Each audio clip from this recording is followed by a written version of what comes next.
Hello, and welcome to the Huntington Way Show. My name is Lenny Di Castro, and I'm the Center Director and co owner of Huntington Learning Center in Colorado Springs. The Huntington Way Show is an educational show providing information for kindergarten through 12th grade students and helping parents navigate the educational maze. In today's episode, we have a special guest, Yvonne Strachan.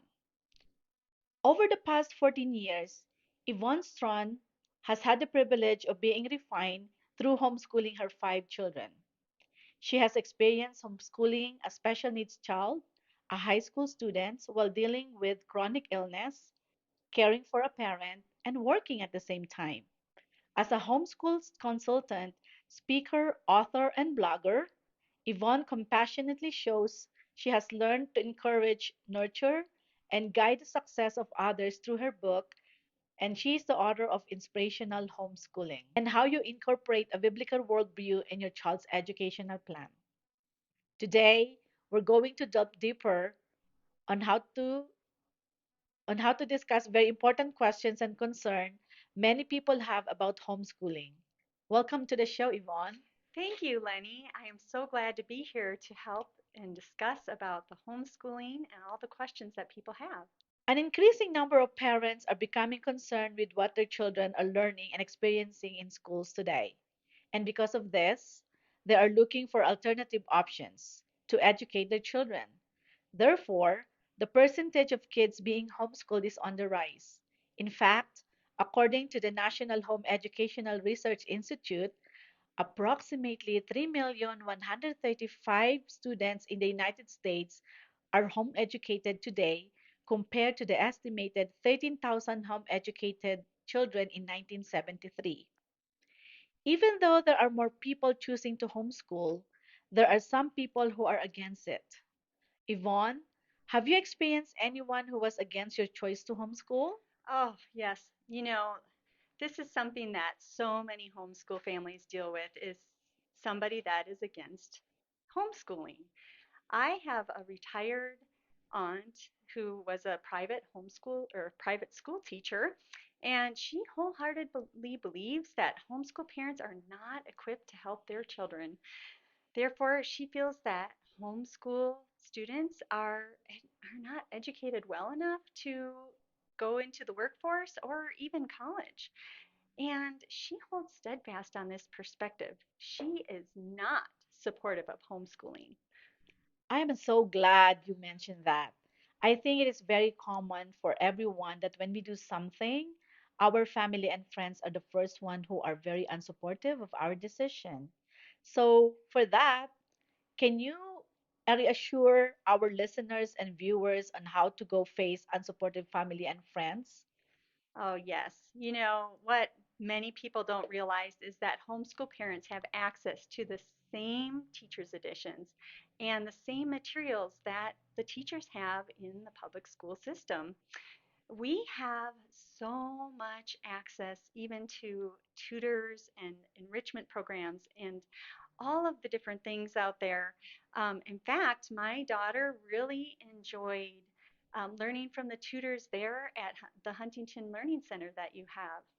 And she has learned so much. It helped her with the ACT tests and the SAT tests. So I really thank you for being able to help out the homeschool students and other students in our community.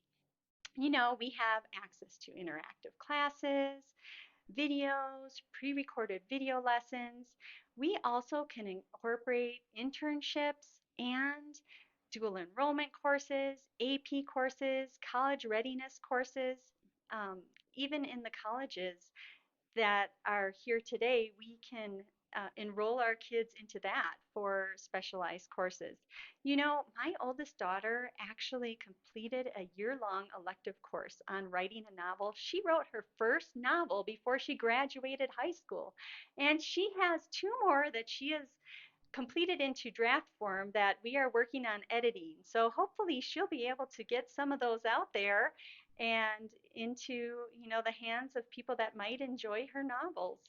And that has been such a blessing for me because she actually has what they call Turner syndrome, And so we had to model her and change her education throughout the years and just help her, find her gifts, discover her gifts, and really hone those skills so she can, have something special that she gives to the community and our world today. And then my second daughter actually went to a specialized course in flying gliders, and she soloed in her glider when she was 17 years old. And now she's taking powered aircraft lessons and learning all of that as well.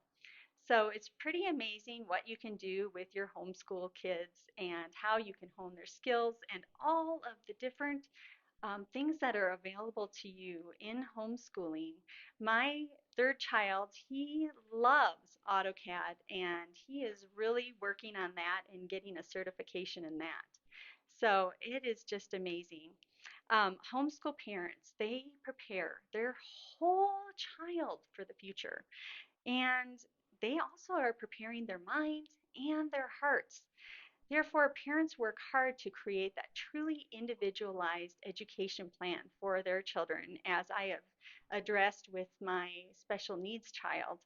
And also, some of my children and their interests that they are going after in the gliding and powered flight and the AutoCAD. We can help our children grow their compassion, their gain knowledge, their skills, and their God given gifts so they can serve others in their community, their country, and their future families. And while they are learning, their parents also support them in giving them opportunities to explore and sharpen those interests and those gifts and those abilities, like I have demonstrated. It is just amazing how they can work into those areas.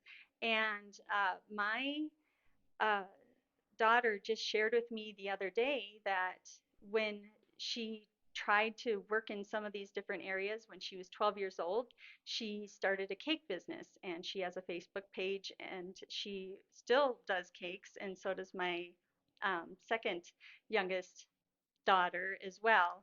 And, just being able to delve into that, she was able to do cakes for people and get orders. And then when she wanted to change and go, well, I don't want to stay doing these cakes and I want to fly, she was able to do that. But one of the things that she shared with me was that being able to delve into those interests, it kind of gave her an idea of what that would look like in the future. And it gave her an idea of what she might like to do in the future. So that's really neat. We can actually work with our children before they graduate, preparing them for real jobs and college success.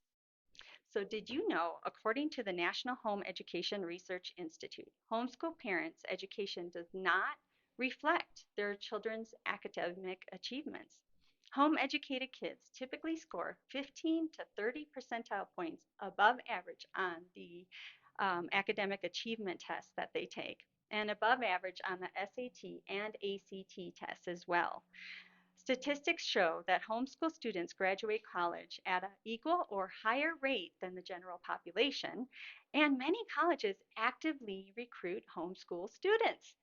So, this is great news. What's more, taxpayers actually spend an average of $15,240 per student every year in the public schools. Did you know that, Lenny? I really don't know anything about it, but thank you so much for bringing that out. Oh, while home education costs parents much less, averaging $600 per child. It also saves taxpayers over $56 billion in taxes. The bottom line is what some people don't realize is that homeschool parents work hard in helping their children learn. And we spend every day teaching and working with our children. Therefore, we observe our child's strengths and their weaknesses firsthand, and we can address it anytime we see a need. We have we become very extremely resourceful and when we have anything that we have to address, and we don't have to deal with the bureaucracy either. You see, homeschool parents can custom tailor their child's learning and experiences considering their child's abilities, gifts, interests, family dynamics, values, faith, and the kind of character that they want their children to have. Homeschool families, there are other people watching us. Hearing these statistics and then seeing your children thrive through their future, both in their families, in their character, and whether they go to college, will help them change their position. In my experience, it is actually often those unsupportive people who are trying to grasp and just understand something that is different to them. And you know what? Those might even be the people that are considering homeschooling for themselves. Wow, Yvonne. There are a lot of great informations that you discussed today. We can definitely say that homeschooling is another option for other families. And for those parents who are already doing homeschooling, we salute you. You are our hero. And in this show, we can provide you information on how to navigate the homeschooling system. This has been the Huntington Way Show. When we come back, Yvonne and I will address another big concern people have about homeschooling. Please join us as we thank our sponsors. So stay tuned.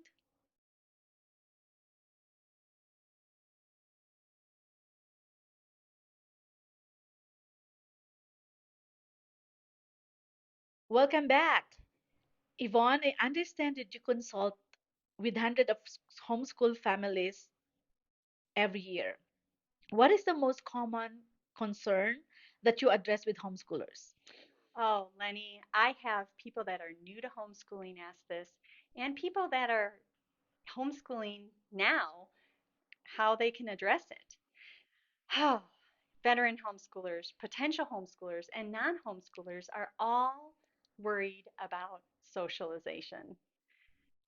First, I want to share that homeschool children are just as unique as any child that attends public school. Let's face it, some people are shy while other people's aren't. The difference is that as homeschool parents, we can see what is hard for our children. We can really look at those situations that cause our kids that discomfort. Then we can encourage and teach them how to engage and relate with others in different settings. Secondly, homeschool kids seem to thrive with communication skills, flexibility, and workability. After all, they face all of the same situations that you and I face as we're working throughout the world today.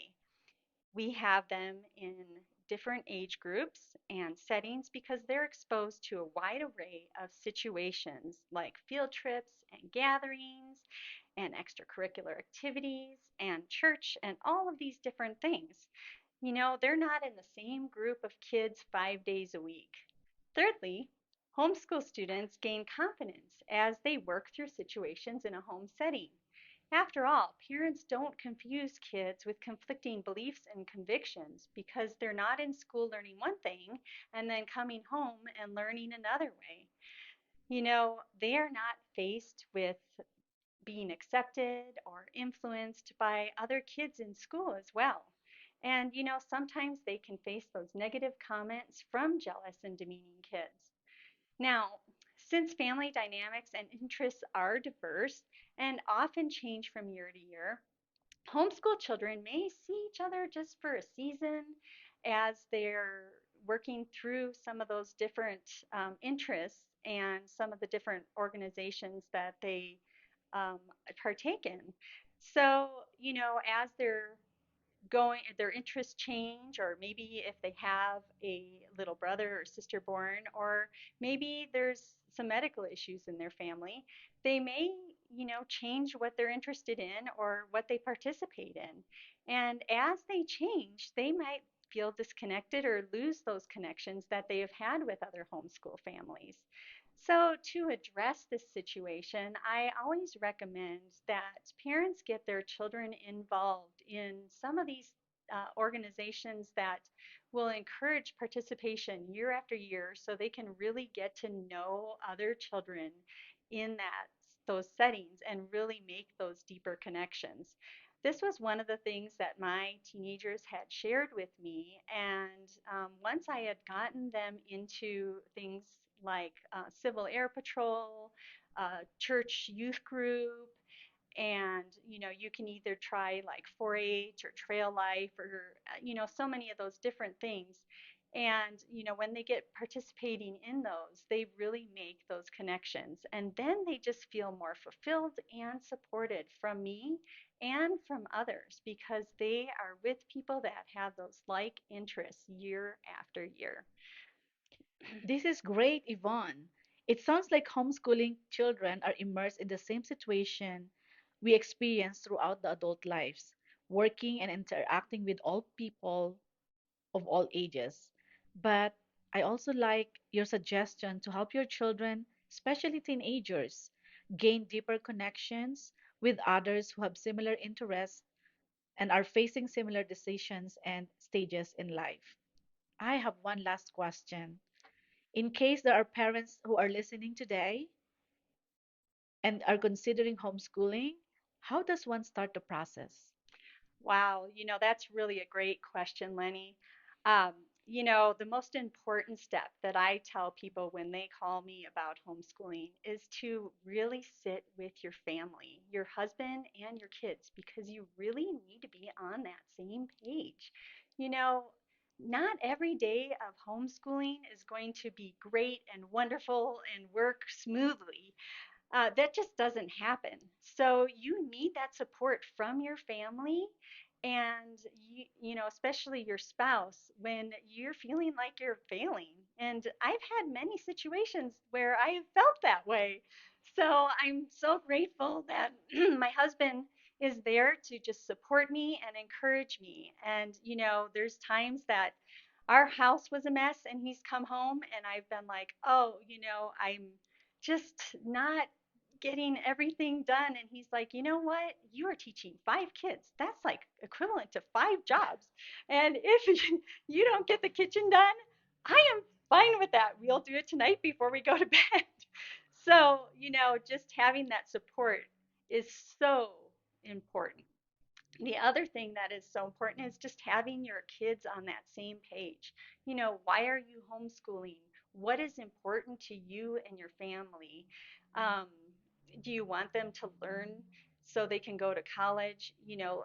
Let them know that you are on their side and you're trying to help them for their future. And what's important to your family. I mean, there are some families that really have adventure and family time high on their priority list, while others want to incorporate participation maybe in serving others. And yet there are still others that on their hearts they just want to prepare their children too for serving others and going to college and really honing those skills that God had given them. you know Once you have decided that you would like to homeschool and you have had that discussion with your family, it is also very important to look up those homeschool laws for the state in which you reside. The bottom line is every state has different homeschool laws. Some states require you to submit a notice of intent to homeschool every year. There are others that want you to meet with somebody in their administration office and go over a portfolio and prove their education. Others still recommend academic achievement tests. And there are some states that actually have no homeschool laws or reporting that is required.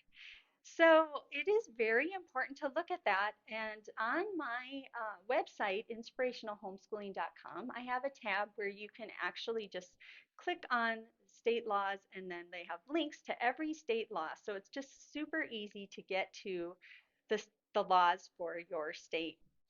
The next thing that you want to also think about is, if your children are enrolled in a school, you need to unenroll them because if they think that your child is going to be coming to school and they don't show up, they're going to need to mark them absent. And they need to report to somebody too. So you don't want to have that on their record of them being truant because then that complicates things even within the homeschool laws and the way that you're legally homeschooling. After that, you need to follow the laws that are outlined in your state. You need to submit those forms or whatever that is needed for though to fulfill those laws in homeschool legally. Um, Research and obtain the various tools, which would be like the curriculum or other tools that you would use for homeschooling as well, and make sure that they align with your values and what you want to incorporate in your homeschool. That's why that discussion was so important at the beginning. Um, those tools are what you will use to help educate your child and develop a plan for what your homeschool adventure will look like. You're going to also include extracurriculars, you're going to hone their skills, you're going to gain their interests and speak to their interests on where they want to go in the future. And you are their biggest cheerleader, you are their biggest help. So you can make that custom program for them. Then, lastly, I say connect with a homeschool consultant. I can help you, and I do that for free.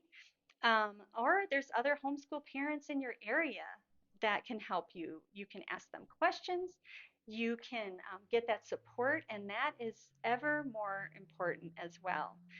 You can also attend homeschool conventions, and there are homeschool conventions starting up, and they usually go through the summer. And there's surely some near you. You can also go on my website for that, where I have a resource tab on the homeschool conventions and see if there's one near you that you can attend. So that's about it on that one. Thank you so much, Yvonne. And I would like to go thank you for covering all the process on how to go start on the homeschooling, especially if these are the option for another families. So if any one of you would like to get more information or specific questions, please contact Yvonne and she will put you in the right direction. Where can you tell where Yvonne, can you tell our viewers on how to find you? Yes, you can find more encouragement in my book, Inspirational Homeschooling, as you see here. And that is also in the Huntington Learning Center in the lobby. So you can see Lenny and take a look at that there as well. You can also get that on Amazon, Barnes& and Noble, and Walmart as well. Also, visit my homeschool website. There is a lot of resources there that can help you, and there's a way that you can connect with me there as well. Thank you so much again. And as we discuss the homeschooling, this has been the Huntington Way Show, where we support you in your in educating your kids. Join us again on Saturdays at 1:30 p.m. and Sundays at 10:30 a.m. on Power Talk 10:40 a.m., 98.5 FM and 95.7 FM. You can also follow us on our YouTube channel at Power Talk 10:40 a.m.